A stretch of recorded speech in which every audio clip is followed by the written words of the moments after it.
जिस मुल्क में जितना ज्यादा अदल होगा उतना ही ज्यादा अमन और शांति होगी। जिस मुल्क में जितनी बेइंसाफी होगी, जितना जुल्म होगा, अदल का मर्डर होगा, अदल को कुचला जाएगा, इंसाफ को और अदल को पैरों से रौंदा जाएगा, उस मुल्क के अंदर उतनी ही अशांति होगी, उतने ही दंगे होंगे, उतने ही फसाद होंगे, उतने ही झगड़े होंगे। अगर झगड़ों को रोकना चाहते हो तो अदल का कायम करो। और यही बात सत्य और अहिंसा के अंदर महात्मा गांधी जी ने कही थी। महात्मा गांधी जी ने की किताब है सत्य और अहिंसा। उस किताब के अंदर आज भी इबारत लिखी हुई है कि अगर इस देश को खून और खराबे से बचाना चाहते हो, इस देश में अमन, शांति और सुकून पैदा करना चाहते हो, अगर चाहते हो कि भारत में पीस हो, भारत में अमन हो, भारत में सुकून हो, भारत में शांति हो, तो तुम्हें इस भारत के अंदर हजरत उमर फारूक जैसा इंसाफ, उन जैसा न्याय, उन जैसा अदल तुम्हें कायम करना होगा। हजरत उमर का नाम लिया है महात्मा गांधी जी ने, जो सत्य और अहिंसा के अंदर आज भी लिखा हुआ है कि तुम्हें इस मुल्क के अंदर हजरत उमर जैसा अदल, उमर जैसा इंसाफ कायम करना होगा। यानी उमर जैसा इंसाफ जब तक कायम नहीं होगा तब तक अदल नहीं होगा, और अदल नहीं होगा तब तक अमन नहीं होगा। अमन तभी होगा जब अदल होगा। आज जितनी भी हमारे इस भारत में आज झगड़े हैं, फसाद हैं, आज जितनी भी अशांति है, जितना भी फसाद है, इसका मतलब यह है कि उतना ही जुल्म है, ज्यादती है, अदल का मर्डर है, अदल को पैरों से रौंदा जा रहा है। अगर हम चाहते हैं कि भारत में अमन हो, सुकून हो, तो हम सबको अदल से काम लेना पड़ेगा। हमारे धर्म का उसूल सुनिए, हमारे मजहब का उसूल सुनिए। हमारा मजहब अदल और इंसाफ के लिए कितना सख्त कानून बनाता है। कहता वला यजरिमन्नकुम शनानु कौमिन अला अल्ला तादिलू। आए मुसलमानों, तुम्हें किसी कौम की दुश्मनी इस बात पर आमादा न कर दे कि तुम उनके साथ इंसाफ न करो। किसी भी मजहब का हो, किसी भी धर्म का मानने वाला हो, अगर वो हक पर है तो उसी के फेवर में बात करना, उसी के बारे में बोलना। इंसाफ का तकाजा यह है कि जो सच्चा हो उसी के बारे में बात करना। अभी एक हिंदू का एक मुसलमान का झगड़ा मेरे पास आ जाए, हमें कुरान ये कहता है कि जर्जीस ये मत देखना कि ये मुसलमान है, इसके खिलाफ हम फैसला नहीं करेंगे। ये देखना इन दोनों में सच्चा कौन है, इन दोनों में हक पर कौन है, इन दोनों में दलाइल के एतबार से मजबूत कौन है। फैसला तुम उसके हक में करना जो अदल पा रहा हो, जो उसका मुस्तहिक हो। इस्लाम की तारीखें भरी पड़ी है। हजरत अली खलीफा है, खलीफा, हजरत अली खलीफा है, खलीफा, मालिक हैं अपने शहर के। गौर कीजिएगा, हजरत अली का ही बनाया हुआ काजी है जिसका नाम है काजी शुरैह। काजी शुरैह को काजी बनाने वाली हस्ती खुद हजरत अली की। इंसाफ का तकाजा देखिए, हजरत अली की नजर एक यहूदी के ऊपर पड़ती है। क्या देखते हैं कि यहूदी के पास जो जिरा है, जिरा, ये तो मेरी जिरा है, मेरी जिरा खो गई थी, इसको कैसे मिल गई? जिरा जो होती थी, लोहे की जिरा होती है, जंग के मौके पर उसको पहन लिया जाता था ताकि दुश्मन जब तीर फेंके तो वो तीर जिस्म पर न लगे, उस जिरा पे आके लग जाए। तो वो लोहे की जिरा होती थी जिससे सीना जख्मी नहीं होता था, लोग ऊपर से पहन लिया करते थे लोहे की उस जिरा को। तो हजरत अली ने उस यहूदी के हाथ में जिरा देखी, उस यहूदी से कहा, अरे यहूदी, ये जिरा तो मेरी है, तेरे पास कहां से आ गई? उस यहूदी ने कहा, अरे अली, आप झूठ बोल रहे हैं, ये जिरा मेरी है। अच्छा गौर करो, जिसने कभी जिंदगी में झूठ ना बोला हो और उसके मुंह पर आप अचानक कहते हैं कि तुम झूठ बोल रहे हो, उसको कितना गुस्सा आएगा। आप मुझे चिढ़ा रहे हैं। उस यहूदी ने कहा अली आप झूठ बोल रहे हैं, ये जिरा मेरी है। हजरत अली ने कहा इस जिरा को मेरे बेटे पहचानते हैं, मेरा गुलाम पहचानता है। उस यहूदी ने कहा आप झूठ बोल रहे हैं, ये जिरा मेरी है। हजरत अली ने कहा नहीं दोगे? उस यहूदी ने कहा नहीं दूंगा। हजरत अली ने कहा ठीक है, फिर मैं अदालत से ले लूंगा, मैं कोर्ट में तुम्हारे खिलाफ मुकदमा दायर करूंगा। हजरत अली खलीफा है, लेकिन इसके बावजूद चाहते तो एक इशारा करते और लोग उस यहूदी से जिरा छीन कर हजरत अली को देते और इस यहूदी से कहते कमीने तू अली को झूठा कह रहा है, शर्म नहीं आती, खलीफा को झूठा कह रहा है, अमीरुल मोमिनीन को झूठा कह रहा है। लेकिन हजरत अली ने किसी को नहीं उकसाया, कहा मैं अदालत से जिरा ले लूंगा, मुकदमा तेरे खिलाफ दायर करूंगा, क्योंकि मेरे पास गवाह है, मेरा बेटा इस जिरा को पहचानता है, मेरा गुलाम इस जिरा को पहचानता है, लिहाजा ये जिरा तो मेरी है, अदालत से मुझे मिल जाएगी। हजरत अली ने मुकदमा दायर कर दिया उस यहूदी के खिलाफ कि उस यहूदी के पास मेरी जिरा है, वो यहूदी मेरी जिरा नहीं दे रहा है। नोटिस पहुंच गया यहूदी के पास, आओ। यहूदी कटघरे में खड़ा है। काजी शुरै ने हजरत अली से कहा है कि मुद्दई आप है, दावा आपने किया है, आप बताइए आपकी प्रॉब्लम क्या है। हजरत अली ने कहा काजी साहब इस यहूदी के पास एक जिरा है जो अब भी वो लेकर आया है, इसी जिरा के बारे में मेरी बहस है, ये जिरा मेरी है, लेकिन ये मेरी जिरा देने से इनकार कर रहा है, मैं चाहता हूं कि ये मेरी जिरा दे दे। अब हजरत काजी शुरह ने उस यहूदी से कहा अरे यहूदी तुम अपनी सफाई में कुछ कहना चाहते हो? देखिए जज के सामने भी कितनी मुश्किलें होती हैं। अरे यहूदी तुम अपने सफाई में कुछ कहना चाहते हो? उस यहूदी ने उस भरी कोर्ट में, भरी अदालत में फिर कहा काजी साहब अमीरुल मोमिनीन झूठ बोल रहे हैं, ये हजरत अली झूठ बोल रहे हैं, मेरी जिरा को अपनी जिरा बता रहे हैं, ये जिरा मेरी है इनकी नहीं है। अब काजी ने फैसला क्या किया देखिए आप, हजरत अली को जिरा नहीं दे दी। हजरत अली से कहा आए अली तुम कहते हो ये मेरी जिरा है, यहूदी कह रहा है ये मेरी जिरा है, दावा तुमने किया है कि ये जिरा मेरी है, इसलिए सबूत तुम्हें पेश करना पड़ेगा, सबूत तुम्हें पेश करना पड़ेगा कि ये जिरा तुम्हारी है, लिहाजा अपने जिरा होने की गवाही के लिए कोई गवाह पेश करो।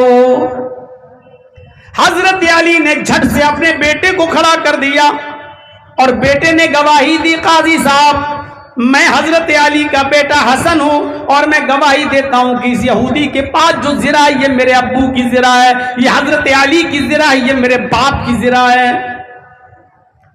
काजी शुरै ने जब हसन की ये गवाही सुनी तो हजरत अली को देखते हुए फौरन टोक दिया और कहा अमीरुल मोमिनीन होंगे आप अपने घर के, आप खलीफा होंगे इस अदालत के बाहर, लेकिन आपको इतना भी नहीं मालूम कि ये कोर्ट है, ये अदालत है और शरीयत इस्लाम ये कहती है कि बाप के हक में बेटे की गवाही काबिल कबूल नहीं है।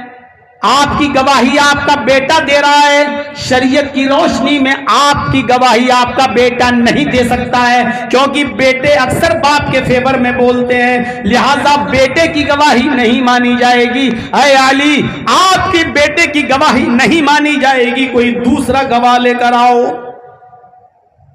भरी अदालत में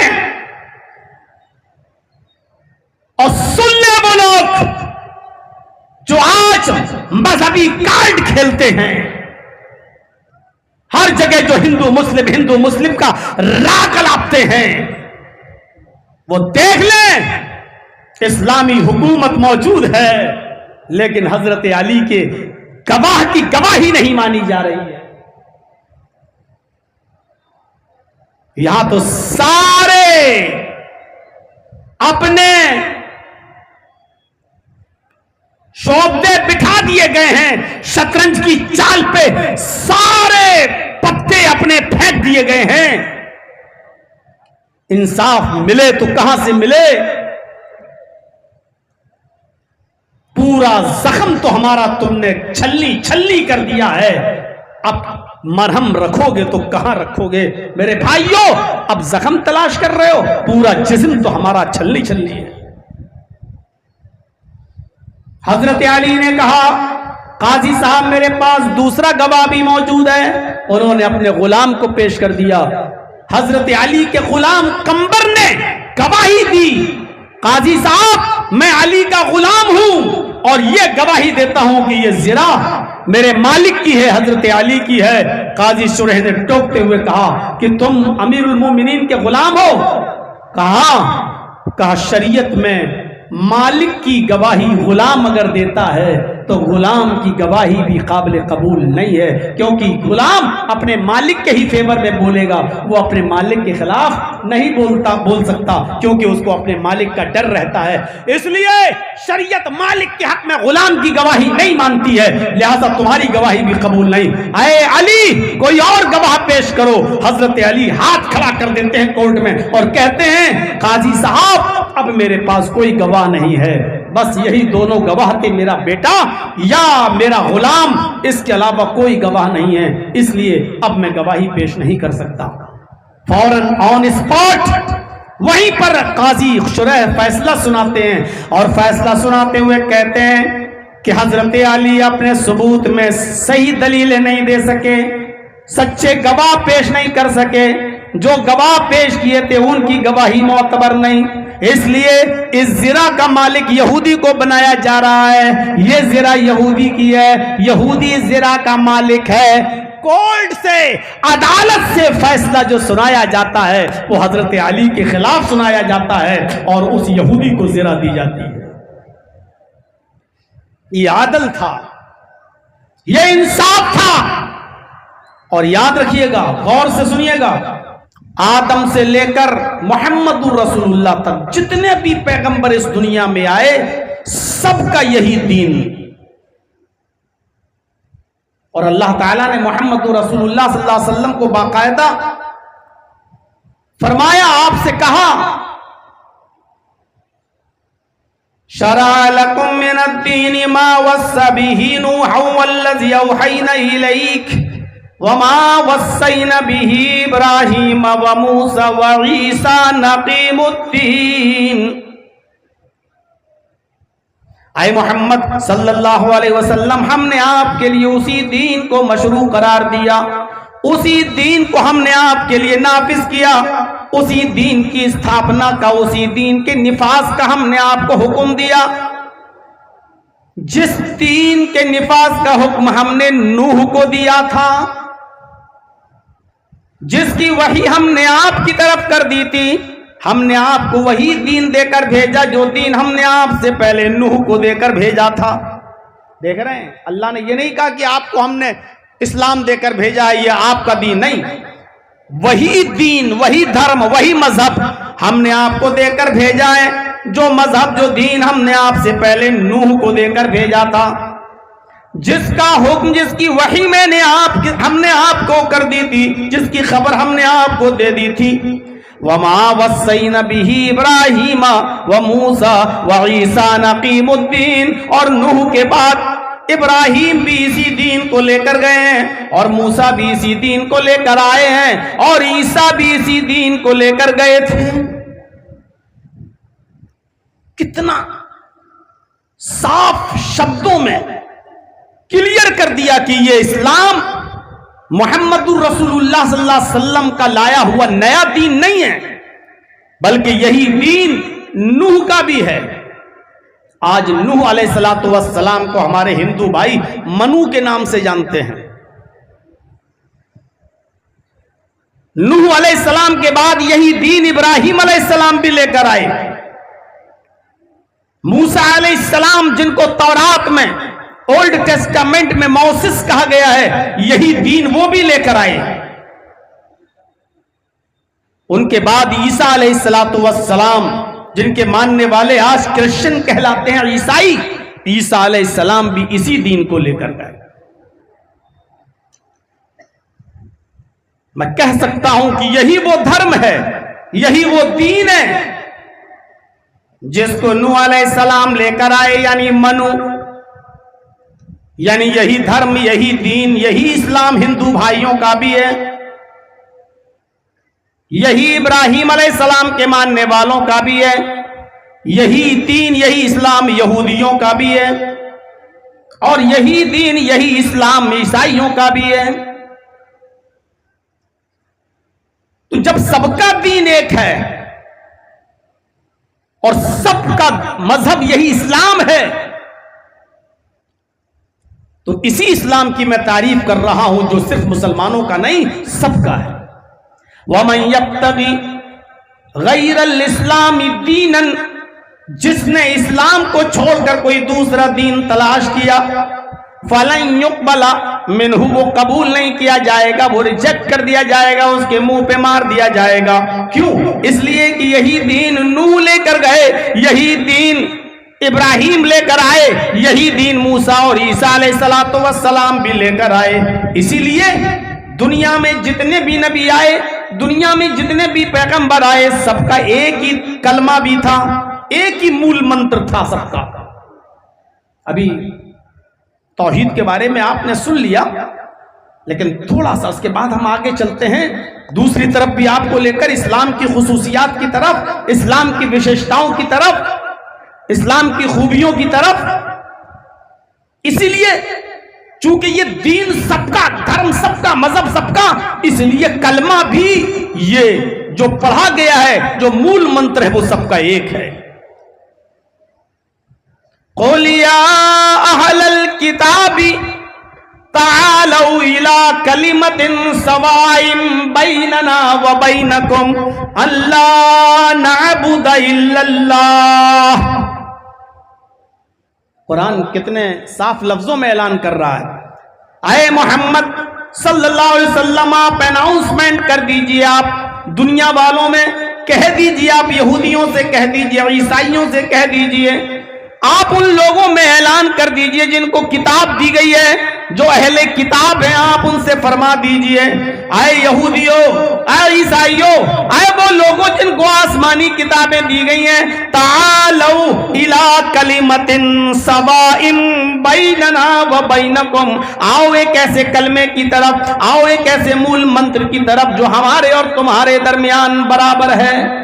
जो कलमा मेरा भी है वही आपका भी है, जो मंत्र मेरा है वो आपका भी है, जो मूल मंत्र आपका है वो मेरा भी है, जो कलमा आपका है वो मेरा भी है। आओ एक ऐसे कलमे की तरफ जो हमारे और तुम्हारे दरमियान बराबर है। ये कुरान दावत दे रहा है। जब तुम्हारा भी वही कलमा, मेरा भी वही कलमा, तो फिर झगड़ा किस बात का है, इख्तिलाफ किस बात का है। नूह इस दुनिया में आए तो कलमा पढ़ा जाता था, ला इलाहा इल्लल्लाह नूह रसूलुल्लाह।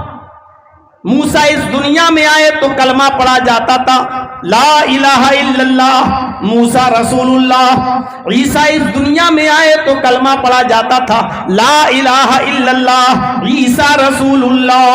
और जब मुहम्मदुर रसूलुल्लाह इस दुनिया में आए तो कलमा पढ़ा जाता है, ला इलाहा इल्लल्लाह मुहम्मदुर रसूलुल्लाह। देख रहे हैं आप, नूह का वही कलमा, मूसा का वही कलमा, ईसा का वही कलमा, मुहम्मदुर रसूलुल्लाह का वही कलमा।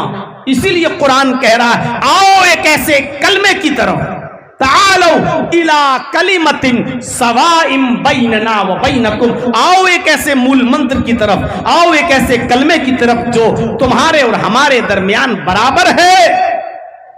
वो तुम्हारा भी और हमारा भी है। कलमे का पहला जुज कभी नहीं बदला गया। ला इलाहा इल्लल्लाह अपनी असली शक्ल में उस वक्त से है जब से पैगंबरों, नबियों के आने का सिलसिला इस दुनिया में जारी हुआ है। ला इलाहा इल्लल्लाह कभी नहीं बदला गया। नबियों के हिसाब से दूसरा जुमला चेंज होता गया। नूह आए तो नूह रसूलुल्लाह, मूसा आए तो मूसा रसूलुल्लाह, ईसा आए तो ईसा रसूलुल्लाह, मोहम्मद आए तो मोहम्मदुर रसूलुल्लाह। इल्लल्लाह, लेकिन ला इलाहा इल्लल्लाह कभी नहीं बदला गया। इसलिए कहा गया एक ऐसे कलमे की तरफ आओ जो हमारे और तुम्हारे दरमियान बराबर है, और वो क्या है? अल्लाह नाबुदा इल्लल्लाह, कि हम अल्लाह के अलावा किसी की इबादत नहीं करेंगे। यही तो इस कलमे का मंत्र का मतलब भी यही है कि अल्लाह के अलावा कोई माबूद नहीं, ला इलाहा इल्लल्लाह, अल्लाह के अलावा हमारा कोई माबूद नहीं। यही तो इसका मतलब है, इबादत के लायक अल्लाह है। अल्लाह नाबुदा इल्लल्लाह। आए यहूदियों, तुम्हारा भी यही कलमा है कि अल्लाह के अलावा हम किसी की इबादत नहीं करेंगे। आए ईसाइयों, तुम भी इस बात को मानते हो कि अल्लाह के अलावा हम किसी की इबादत नहीं करेंगे। यही तो इस्लाम है। और ये आदम से लेकर मोहम्मद रसूलुल्लाह तक जितने भी पैगंबर, जितने भी नबी, जितने भी रसूल इस दुनिया में आए, इसी इस्लाम की दावत देते रहे। और आज भी यही कलमा किसी न किसी शक्ल में आज भी मौजूद है। तौरात में आप देख लीजिए, there is no God but God is one. ये तौरात में लिखा है। बाइबल में पढ़ लीजिए, there is no God but God is only one without second. There is no God but God is one. ये यहूदियों का कलमा है, कोई खुदा नहीं, खुदा सिर्फ एक है। ईसाइयों का कलमा क्या है? देयर इज नो गॉड, कोई खुदा नहीं, but God is only one, सिर्फ एक है, विदाउट सेकंड, दूसरे को शरीक नहीं किया जा सकता, दूसरे के बगैर। हिंदू धर्म के अंदर भी यही कलमा है। पुरानी तकरीरें आप हमारी उठाकर सुन लीजिएगा, यूट्यूब पर पड़ी होंगी। एकम ब्रह्मा द्वितीय नास्ते ने नास्ते किंचन, एकम ब्रह्मा, एक ही ब्रह्मांड का रचयिता और रचनाकार है। इस ब्रह्मांड का बनाने वाला एक ही है, इस दुनिया का खालिक एक ही है। द्वितीय नास्ते, दूसरा नहीं है, ने बिल्कुल नहीं है, ना कतई नहीं है, किंचन जरा सा भी नहीं है। इस दुनिया का, इस ब्रह्मांड का रचयिता और रचनाकार, क्रिएटर ऑफ यूनिवर्स, खालिक कायनात सिर्फ एक ही है, दूसरा नहीं, बिल्कुल नहीं, कतई नहीं, हरगिज नहीं, जरा सा भी नहीं। ला इलाहा इल्लल्लाह वहदहू ला शरीका लह, अल्लाह के अलावा हमारा कोई माबूद नहीं। वहदहू, वो अकेला है, तने तना है। ला शरीक लह, उसका कोई शरीक नहीं, उसका कोई साझी नहीं। आज भी यह मूल मंत्र अपनी जगह पर मौजूद है, कोई इसका इनकार नहीं कर सकता। इस्लाम की सबसे बड़ी खूबी यह है कि यह दीन तौहीद है, तौहीद का दर्स देता है। तौहीद पर तो सुन चुके हो, हम ज्यादा नहीं आपको ये दर्स देंगे, क्योंकि पूरी तकरीर आपने तौहीद और तौहीद की खूबियों पर सैयद महराज रब्बानी हाफिज़हुल्लाह से आप सुन चुके हैं। अल्लाह हमें अमल की तौफीक अता फरमाए। लेकिन बस इतना बताता हूं कि इस्लाम की बहुत सी खूबियां हैं जो दूसरे मजहब के अंदर नहीं पाई जाती हैं, वो इस्लाम के अंदर पाई जाती हैं। उसमें सबसे बड़ी खूबी यह है कि इस्लाम दीन तौहीद है। देखिए, तौहीद हिंदू धर्म में भी है, तौहीद ईसाइयों में भी है, तौहीद यहूदियों में भी है, और तौहीद इस्लाम में भी है। फिर आप कहेंगे फिर खुसूसियत क्या रही? जब सब में तौहीद है और इस्लाम में भी है, तो इसको खुसूसियत में आप कैसे जोड़ रहे हैं? तो इसकी खुसूसियत यह है कि दूसरे मजहब के अंदर तौहीद है, लेकिन तौहीद के साथ साथ शिर्क भी है, और इस्लाम के अंदर सिर्फ तौहीद है, शिर्क नहीं है। मुसलमान शिर्क करता है, ये एक अलग मसला है, लेकिन इस्लाम के अंदर शिर्क नहीं है, ये देखने की चीज। अब देखिए, हिंदू धर्म के अंदर कितनी बड़ी तौहीद है। अभी मंत्र पढ़ा मैंने, एकम ब्रह्मा द्वितीय नास्ते नास्ते किंचन, तर्जमा भी सुना दिया। अब यजुर्वेद का एक मंत्र देखिए, इससे बड़ी तौहीद कहां होगी? यचित्तियो यो पिम्मिम्मा नस्तस्मादे विशोरीरिशा,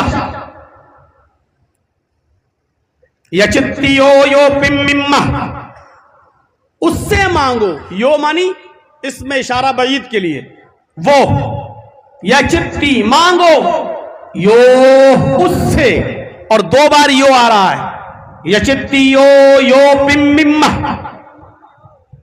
बहुत बड़ा दिल पे पत्थर रखकर आज 2-4 मंत्र पढ़ रहा हूं। हाई कोर्ट का डायरेक्शन होने के बावजूद भी हम खिलाफ वर्जी कर रहे हैं कि नहीं पढ़ना है, लेकिन फिर भी पढ़ दे रहा हूं।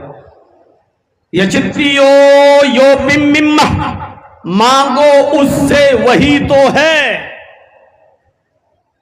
पिम, सब कुछ देने वाला, झोलियां भरने वाला, नवाजने वाला, अता करने वाला। यचित्तियो यो पिम, उससे मांगो वही है झोलियां भरने वाला, नवाजने वाला, देने वाला। नस्तस्मा देवी शोरी ऋषा, उसके अलावा कोई भी देवी देवता तुम्हें कुछ भी नहीं दे सकता।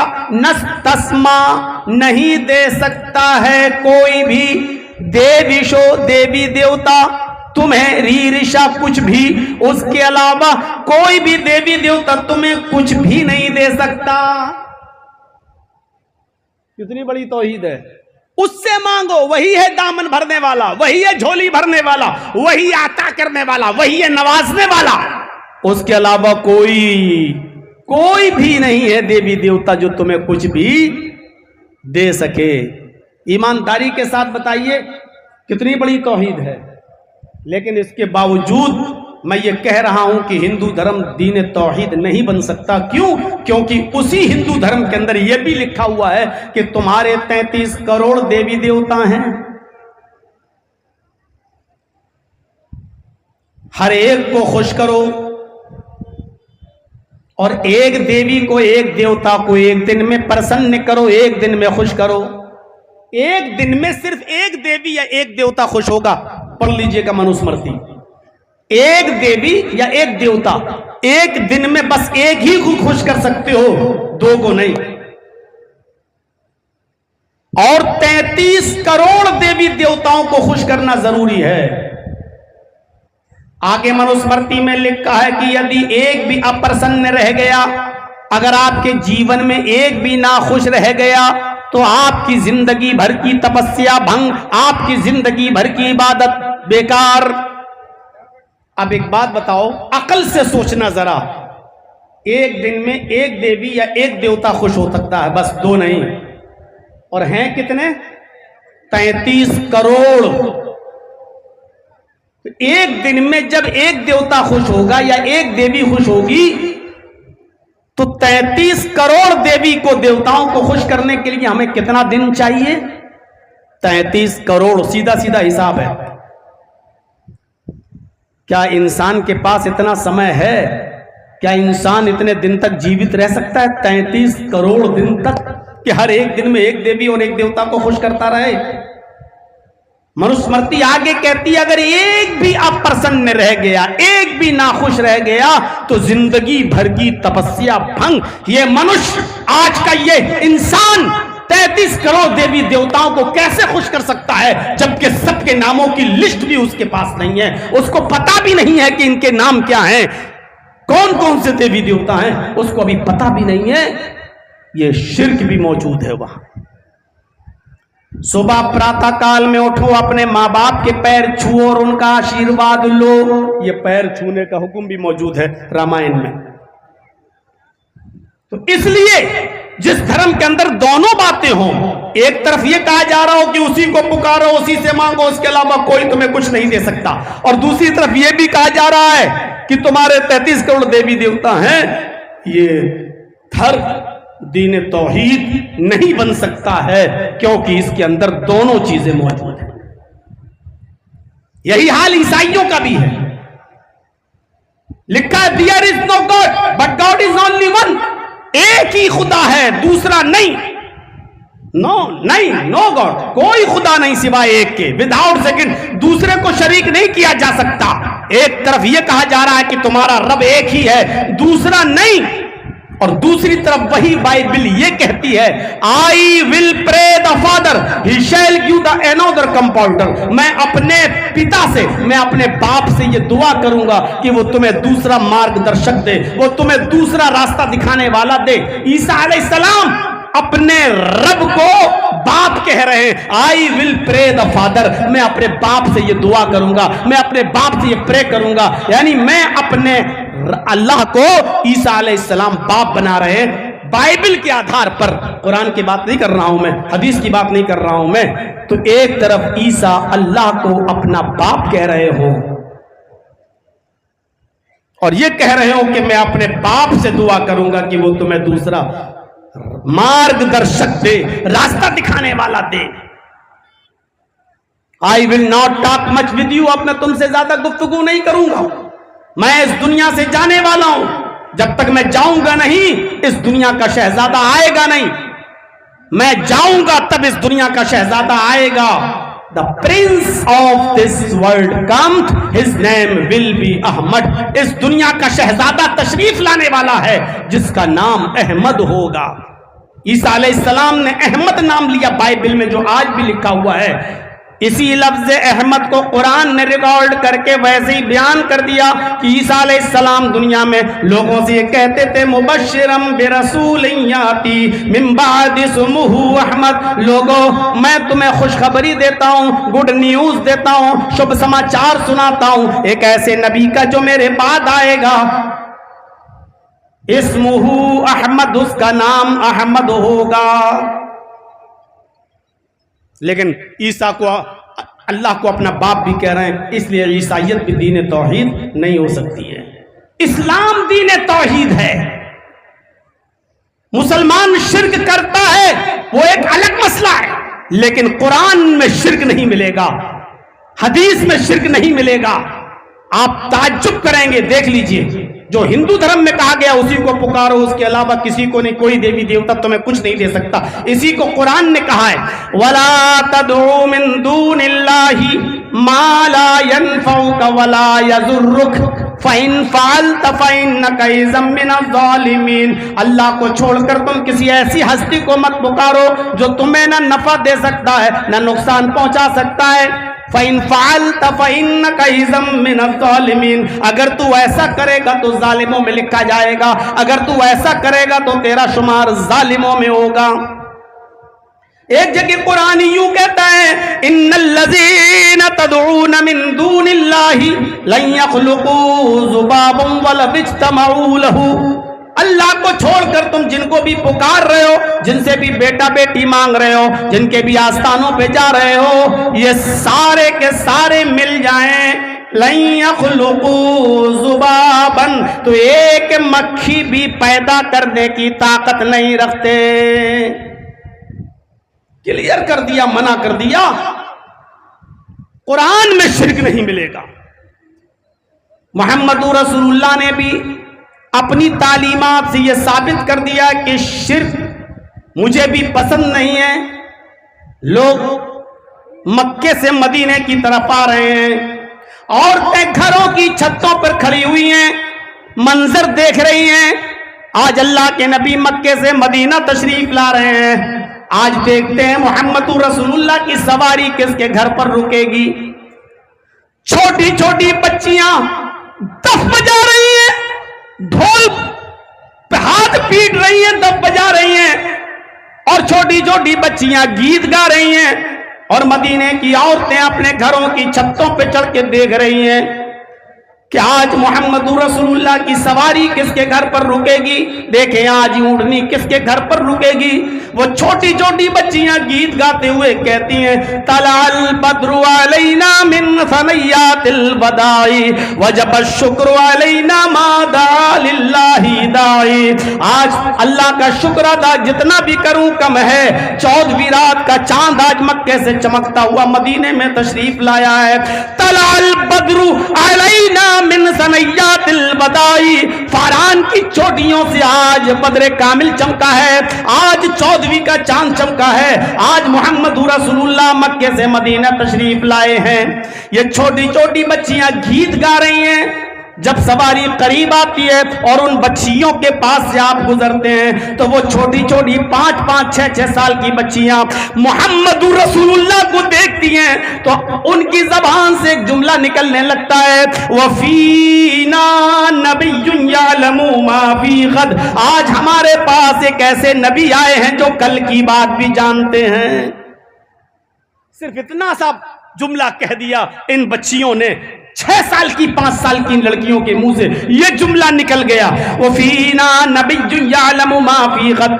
आज हमारे पास एक ऐसे नबी आए जो कल की बात भी जानते हैं, कल का इल्म भी रखते हैं, कल क्या होगा ये बता देते हैं। अल्लाह के नबी अपनी ऊंटनी से उतरते हैं और उन बच्चियों के पास आते हैं और उन बच्चियों से कहते हैं, आए बच्चियों ये जुमला पढ़ना छोड़ दो, ये बोलना छोड़ दो कि मोहम्मद कल की बात भी जानते हैं। हमारे दरमियान एक ऐसे नबी आए हैं जो कल की बात जानते हैं। दई हाज़िहिल कलिमात, इन कलिमात को छोड़ दो, तुम वही जुमले पढ़ो जो पहले पढ़ रही थी। तलाल बद्रु अलैना मिन सनयातिल वदाई वजब शुक्र अलैना मा दआ लिल्लाहि दाई। यही अदा करो, यही पढ़ो। ये मत कहो कि हमारे पास एक ऐसे नबी आए जो कल की बात भी जानते हैं। अल्लाह की कसम मुझे इस बात का इल्म नहीं है कि कल मेरे साथ क्या होगा, तुम्हारे साथ क्या होगा। मुझे कल का इल्म नहीं कि कल मैं जिंदा भी रहूंगा या कल जिंदा नहीं भी रहूंगा। मुझे इस बात का बिल्कुल इल्म नहीं है। मैं तंदुरुस्त भी रहूंगा या बीमार हो जाऊंगा, मुझे इस बात का भी इल्म नहीं है। आपने उन बच्चियों को ये जुमले अदा करने से रोक दिया। कुरान ने भी मना किया, नबी ने भी मना किया। इसलिए मैं कह सकता हूं कि इस्लाम दीन तौहीद है, क्योंकि तौहीद सिर्फ इस्लाम के अंदर मिलेगी, शिर्क नाम की कोई चीज नहीं मिलेगी। इस्लाम की दूसरी खुसूसियत यह है कि यह दीन रिसालत है। रसूल का सही तसव्वुर इस्लाम पेश करता है। दुनिया में आने वाले जितने भी महान पुरुष हैं, तखय्युल की शाहराह पर सवार होकर थोड़ी देर के लिए सोचिएगा, थोड़ी देर के लिए, क्या आज उन मज़ाहिब के मानने वालों ने अपने दरमियान आने वाले किसी पैगंबर को, किसी ऋषि को, किसी मुनि को, किसी महापुरुष को इंसान रहने दिया? इंसानियत के मकाम से निकालकर खुदा की कुर्सी पर लाकर बिठा दिया है। किसी भी नाहिए से आप देख लीजिए और किसी भी मजहब को उठाकर देख लीजिए। आप यहूदियों को उठा लो, यहूदियों के नबी मूसा भी हैं और उज़ैर भी हैं, लेकिन यहूदियों ने उज़ैर को इंसान मानना छोड़ दिया और उन्होंने हजरत उज़ैर को खुदा का बेटा करार दे दिया। ईसाइयों को उठाओ, ईसाइयों ने भी अपने दरमियान आने वाले नबी हजरत ईसा को इंसान नहीं रहने दिया, सन ऑफ गॉड, अल्लाह का बेटा करार दे दिया। यहूदियों ने उज़ैर को अल्लाह का बेटा माना, ईसाइयों ने ईसा को अल्लाह का बेटा माना। सिखों में चले जाइए, सिखों ने महावीर जी को, सिखों ने गुरु नानक को भगवान का दर्जा दे दिया। जाइए टेंपल पर, बहुत दूर नहीं, सिर्फ दिल्ली वाले गुरुद्वारे में चले जाइए जो चांदनी चौक पर बना हुआ है, और गुरु नानक की मूर्ति के नीचे लिखा होगा नानक भगवान। गुरु नानक एक इंसान थे, गुरु ग्रंथ एक बार मेरे हाथ लगी और मैं पढ़ रहा था तो गुरु ग्रंथ के सफा नंबर 320 पर मैं दंग रह गया। गुरु नानक का एक वाकया पढ़कर कि उनको पता चला कि एक मुसलमान आदमी के बहुत कंजूस है, बहुत कंजूस है, वो किसी गरीब की मदद नहीं करता, वो किसी गरीब को कुछ नहीं देता है, मक्खी चूस है वो, चमड़ी चली जाए लेकिन दमड़ी न जाए, जान चली जाए लेकिन 1 रुपया नहीं। गुरु ग्रंथ के सफा नंबर 320 पर पढ़ते पढ़ते मैं इस चीज को गौर से पढ़ने लगा कि गुरु नानक को जब पता चला कि वो इतना कंजूस है तो उसके पास एक सुई लेकर पहुंच गए। सुई, कपड़ा सिलने वाली सुई लेकर पहुंच गए और उस मुसलमान से कहा कि ये सुई तुम रख लो, ये मेरी अमानत है, मैं तुम्हें देकर जा रहा हूं। उस मुसलमान ने वो सुई हाथ में ले ली और कहा ठीक है, कब आओगे लेने? गुरु नानक ने कहा कि ये सुई तुम मुझे कल कयामत के दिन दे देना, हश्र में दे देना। मैदान महशर में जब सब जमा होंगे, इकट्ठे होंगे, तुम्हारा कुरान तुम्हारी हदीस कहती है, तो तुम अपने अकीदे के मुताबिक जब कयामत के दिन उठो तो ये सुई मुझे दे देना।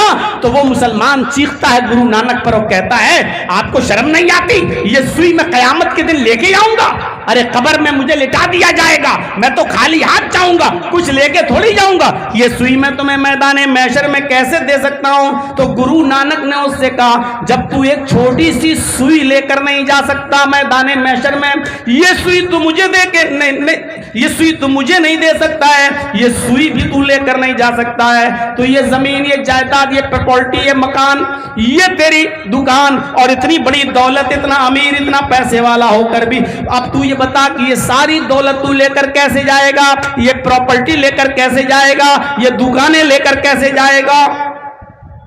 गुरु नानक की ये बात उस मुसलमान को चुभ गई और उसको एहसास हुआ और गुरु नानक की बात मानकर उसने सदका और खैरात करना शुरू कर दिया। हम तो शुरू से कहते हैं, एक बात हमारी ये हमेशा रही है कि अच्छी बात कहीं से भी मिले उसको ले लेना चाहिए। अगर गुरु नानक ने ये अच्छी बात दी है और ये अगर हमें फायदा पहुंचा रही है तो इस बात को मानने में क्या एतराज है? लेकिन सिखों ने गुरु नानक को आज इंसान नहीं रहने दिया। गुरु नानक ने, उनके मानने वालों ने गुरु नानक को भगवान का दर्जा दे दिया। सिखों में चले जाइए, गुरु नानक को भगवान का दर्जा। जैनियों में चले जाइए, उन्होंने महावीर जी को महान पुरुष से हटाकर उन्होंने भी भगवान का दर्जा दे दिया, महावीर भगवान। बुद्धिस्टों में चले जाइए, गौतम बुद्ध के मानने वालों ने गौतम बुद्ध को बुद्ध भगवान मानना शुरू कर दिया। गौतम बुद्ध की सबसे बड़ी मूर्ति लुम्बिनी में नेपाल में मौजूद है। जाइए और नेपाल जब घूमने जाएं तो लुम्बिनी जरूर घूमिए। जापान तक के बुद्धिस्ट नेपाल घूमने आते हैं और गौतम बुद्ध की मूर्ति पर जरूर जाते हैं। उस गौतम बुद्ध की मूर्ति के नीचे आज भी लिखा हुआ है बुद्ध भगवान। बुद्धिस्टों ने गौतम बुद्ध को भगवान का दर्जा दे दिया। हमारे हिंदू भाइयों में आ जाइए, कृष्ण जी एक इंसान थे और रामचंद्र जी भी एक इंसान थे, महान पुरुष थे, मर्यादा पुरुषोत्तम थे। हम भी इस बात को मानते हैं और तस्लीम करते हैं। लेकिन हमारे हिंदू भाइयों ने कृष्ण जी को भगवान का दर्जा दे दिया और रामचंद्र जी को भी भगवान का दर्जा दे दिया, इंसानियत से निकाल दिया। दुनिया का कोई धर्म उठाकर देख लो आप, किसी धर्म के अंदर आने वाला इंसान नबी की शक्ल में, रसूल की शक्ल में, अवतार की शक्ल में, ऋषि की शक्ल में, मुनि की शक्ल में आया, उन लोगों ने उसको इंसानियत के दर्जे से निकालकर भगवान के दर्जे पर, भगवान की कुर्सी पर बिठा दिया। अब थोड़ी देर के लिए मोहम्मदुर रसूलुल्लाह सल्लल्लाहु अलैहि वसल्लम को देखिए, हमारे दरमियान आए। कुरान ने भी आपको भगवान का दर्जा देने से इनकार कर दिया और खुद मोहम्मद रसूलुल्लाह सल्लल्लाहु अलैहि वसल्लम ने भी अपनी जबान से कभी अपने आप को भगवान का दर्जा नहीं दिया। कुरान के अल्फाज में देखिए, कुल इन्नमा अना बशरुम मिस्लुकुम, ऐ नबी आप ऐलान कर दीजिए, आप अनाउंसमेंट कर दीजिए कि मैं तुम्हारी तरह का एक बशर हूं। कुल इन्नमा अना बशरुम मिस्लुकुम, ऐ नबी कह दो कि मैं तुम्हारी तरह का एक इंसान हूं। बशर के साथ मिस्लुकुम भी लगा है, इसने सारे शुकूक और शबहात को जाइल कर दिया है। मैं इंसान ही नहीं बल्कि तुम्हारी तरह का इंसान हूं।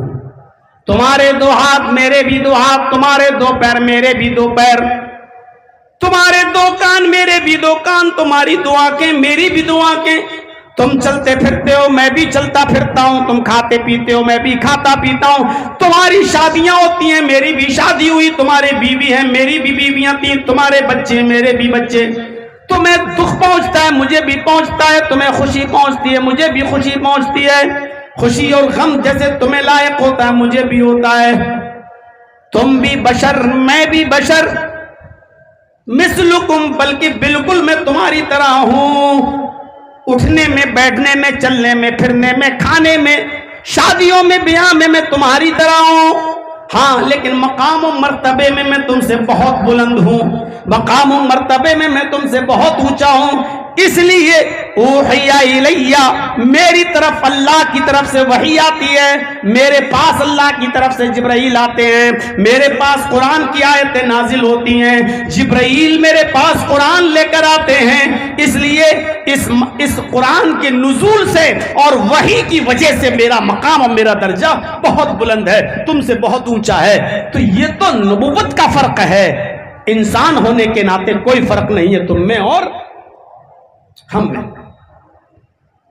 खुद अल्लाह के नबी सल्लल्लाहु अलैहि वसल्लम भी लोगों से यही कहते रहे। एक देहाती अल्लाह के नबी के पास आया, इब्ने माजा की सफ़हात पर इस रिवायत को देखा जा सकता है।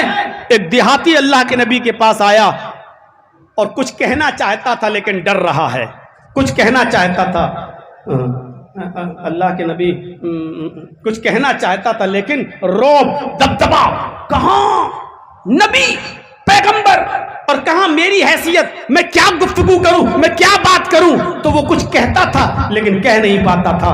अल्लाह के नबी उठते हैं, उसके कांधे पकड़ते हैं, ये दोनों कांधे, मुस्कुराते हैं और उससे कहते हैं ला तखफ,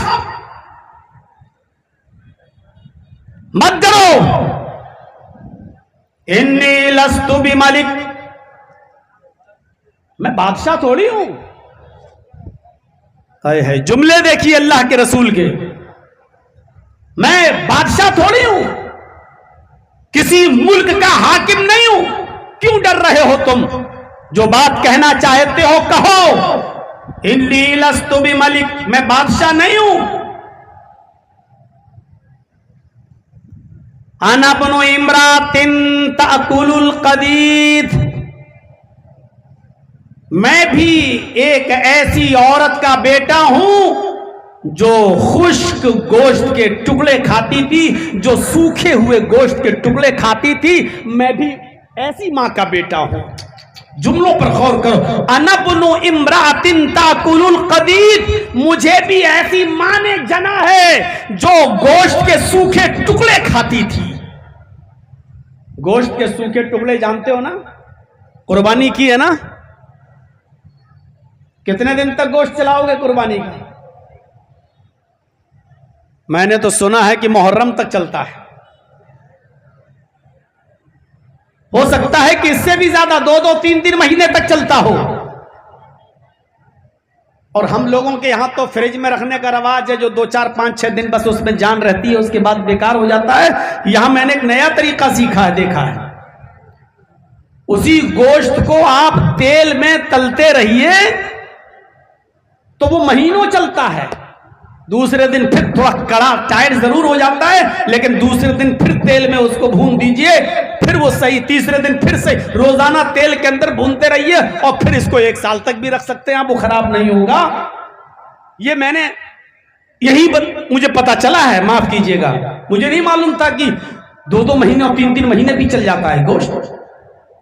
पहले तो बंगाल में मटिया बुरुज में गया तो पता चला कि लोग 6-6 महीने 8-8 महीने खाते हैं, तो मैं ताज्जुब करता था कैसे खाते।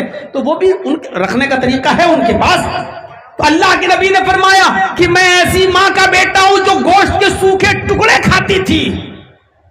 कदीद, अरबी जबान में कदीद उस गोश्त को कहते हैं जैसे ऊंट नहर किया, 4 किलो 5 किलो का एक टुकड़ा काट लिया गया, कोई लेके आया, अब घर में रख दिया, उसको नमक लगाकर, साल्ट लगाकर उसको धूप में सुखा लिया जाता था, खुश्क कर लिया जाता था और उसको रख दिया जाता था। अब ये गोश्त महीनों चलता था। जब जरूरत पड़ी थोड़ा सा काट लिया और पका लिया, फिर 15-20 दिन के बाद फिर जरूरत पड़ी फिर काट लिया और पका लिया।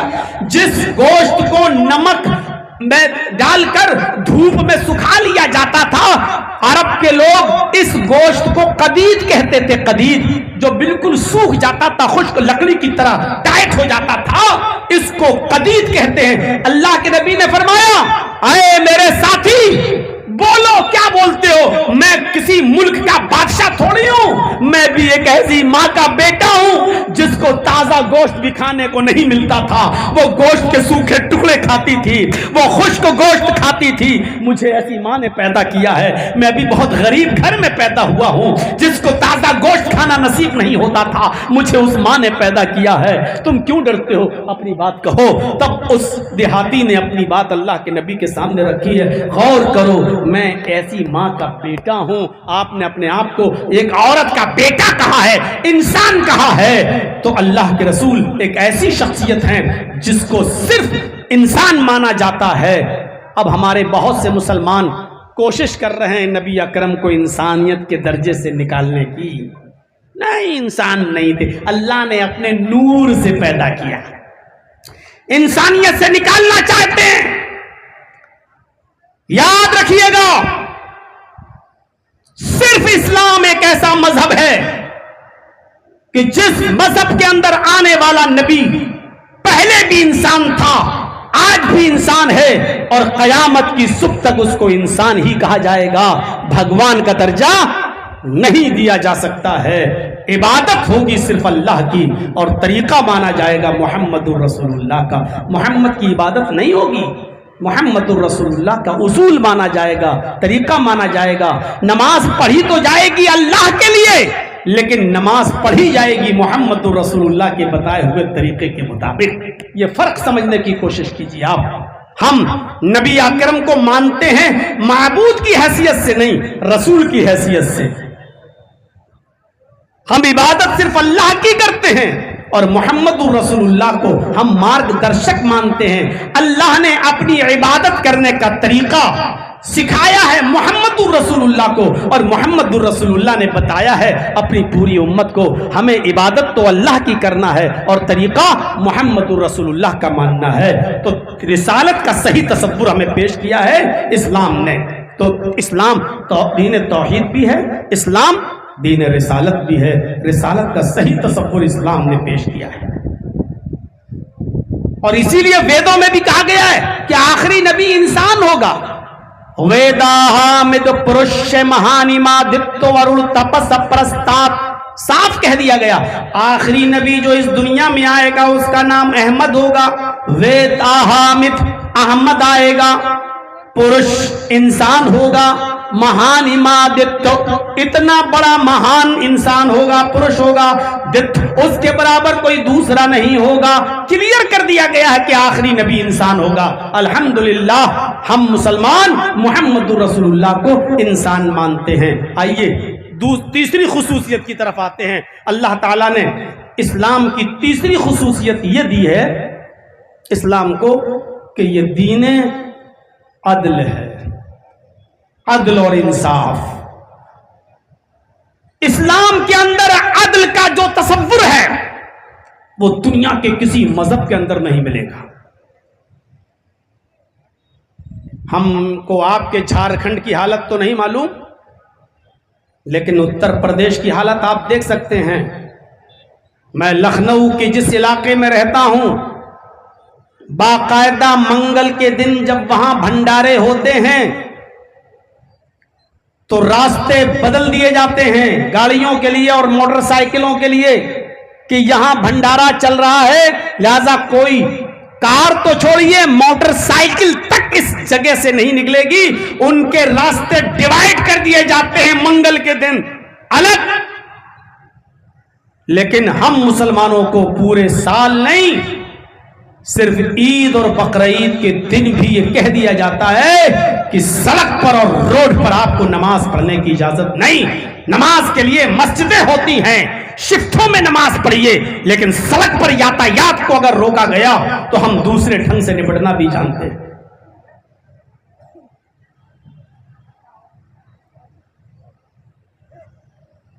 ये सब राजनीति में होता है। हो अफसोस इस बात का नहीं है, अफसोस इस बात पर होता है कि एक धर्म का चोला ओढ़कर धर्म के नाम पर बना हुआ वो आदमी इस बात को कहता है, तब तकलीफ होती है कि आप किस धर्म का प्रचार कर रहे हैं। अल्लाह तबारक व तआला ने इस आयत करीमा के अंदर इरशाद फरमाया है कि लोगों, इस्लाम को छोड़कर अगर तुमने कोई दूसरा दीन तलाश किया, कोई दूसरा रास्ता इख्तियार किया, कोई दूसरा दीन अगर आपने तलाश किया, तो उस दीन को कबूल नहीं किया जाएगा। वो रिजेक्ट है अल्लाह की नजर में। वमन यब्तगी गैरल इस्लामी दीनन, इस्लाम के अलावा कोई दूसरा कोई भी दीन अगर आपने तलाश किया, किसी ने भी, फलन युक़बल मिन्हु, वो रिजेक्टेड है, वो हरगिज कबूल नहीं किया जाएगा। वहुवा फिल आखिरति मिनल खासिरीन, और जो शख्स इस्लाम को छोड़कर कोई दूसरे दीन पर चलेगा तो वो आखिरत के अंदर नुकसान उठाने वालों में से होगा, खसारा पाने वाले लोगों में शामिल किया जाएगा। सर से लेकर पैर तक वो नुकसान ही नुकसान में डूबा हुआ होगा। इस आयत करीमा को मैंने आपके सामने पेश किया है, कोई ये महसूस न करे कि जर्जी साहब आप तो मुसलमान हैं इसलिए आप तो इस्लाम की तारीफ करेंगे ही, आप तो इस्लाम को पहले से मानते हैं इसलिए आप इस्लाम की तारीफ करेंगे ही। लेकिन नहीं, मैं इसलिए इस्लाम की तारीफ नहीं कर रहा हूं क्योंकि मैं मुसलमान हूं, बल्कि मैं इसलिए इस्लाम की तारीफ कर रहा हूं क्योंकि अल्लाह की तरफ से नाजिल किया हुआ दीन, अल्लाह की तरफ से उतारा हुआ दीन, यही दीन है इस्लाम। बकिया जितने भी मज़ाहिब दुनिया के अंदर हैं वो इंसानों के अपने ईजाद करदा हैं, वो इंसानों के अपने बनाए हुए हैं। अल्लाह की तरफ से उतारा हुआ दीन सिर्फ एक ही है और वो है इस्लाम। अल्लाह रब्बुल आलमीन ने ये जो हवा चलाई है, ये जो हम और आप महसूस करते हैं और जिस हवा में हम और आप जीवित रहते हैं, ये सबके लिए है। कोई ये नहीं कह सकता कि इस पर सिर्फ मेरी हुकूमत है, न कोई हिंदू ये कह सकता है कि ये हवा सिर्फ हमारे लिए है, न कोई मुसलमान ये कह सकता है कि ये हवा सिर्फ हमारे लिए है, न कोई यहूदी, न कोई ईसाई, कोई अपना दावा नहीं कर सकता। क्यों? क्योंकि ये कुदरती चीज है और सबके लिए है। सूरज की रोशनी जो मिलती है उस पर किसी एक का इख्तियार नहीं है, वो सबके लिए है। आसमान से जो बारिश होती है उसका पानी गैर मुस्लिमों के खेतों में भी जाता है, मुसलमानों के खेतों में भी आता है। उस पर किसी एक का अधिकार नहीं है, वो सबके लिए है। इसी तरीके से अल्लाह तबारक व तआला की तरफ से नाजिल किया हुआ दीन सबके लिए है, वो किसी एक की उस पर इजारादारी नहीं है, एक की मिल्कियत नहीं है। जैसे हवा पर, सूरज की रोशनी पर, बारिश पर किसी एक का इख्तियार नहीं है, सब के लिए है। इसी तरह इस्लाम भी अल्लाह रब्बुल आलमीन ने जो उतारा है वो सबके लिए है। मैं इस्लाम की तारीफ इसलिए कर रहा हूं क्योंकि यही वो दीन है जो सबके लिए है। और आदम अलैहिस्सलातु वस्सलाम से लेकर आखिरी नबी मुहम्मदुर रसूलुल्लाह सल्लल्लाहु अलैहि वसल्लम तक जितने भी पैगंबर, जितने भी नबी इस दुनिया में आए, सारे नबियों का दीन यही था, इस्लाम। इसलिए मैं ये भी नहीं कहूंगा कि ये दीन मुहम्मदुर रसूलुल्लाह का है। मैं ये भी नहीं कहूंगा कि इस्लाम मुहम्मदुर रसूलुल्लाह लेकर आए। और शायद इसीलिए आज गैर मुस्लिम हमसे भाग रहे हैं, हमसे दूर हैं, क्योंकि वो ये समझते हैं कि ये दीन मुहम्मदुर रसूलुल्लाह का दीन है और ये मोहम्मद लेकर आए हैं। हमने अभी उनको बताया नहीं।